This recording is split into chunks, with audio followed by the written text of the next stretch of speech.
offensively. I mean, this sort of... Full of kindness, friends, talent. Confident enough to be on stage, front and centre, in February. But just a month later, Kezia would take her own life in her own home, taking the reasons why with her.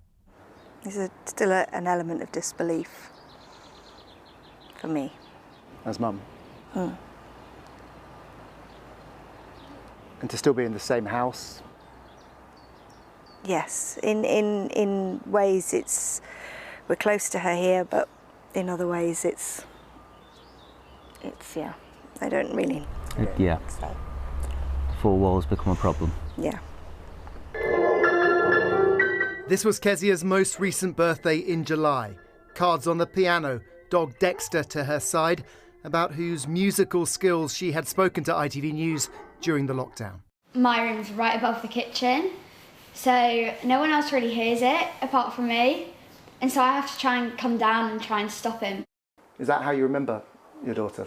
Big smile on the face? A big smile, big bright blue eyes, and having fun.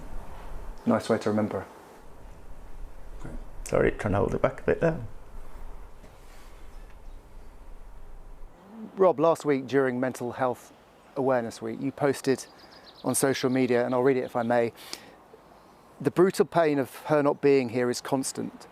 I long for the day when I can look at a picture of our amazing daughter and smile at her memory, rather than cry with all-consuming grief." Does that day get any closer for you? Not yet, no. And as I said in that post, it's something I look way into the future to at the moment. At the moment, I don't process well a picture of Kezia that dotted around the house without that wave of instant emotion hitting me, and I find it hard to look fondly back at Kez. Were there any clues that you now think we missed them? Not really, no. She was on nobody's formal radar. Was she on your radar? She was a teenager. We had some teenage challenges, I think like anybody with a 14-year-old did. Do you suspect social media had any part in any of the events that followed? I don't believe so. Apart from outside, it is now a different world we live in. Children's lives are on 24/7. There's no direct evidence that we're aware of at the moment that there was any any online bullying or anything like that.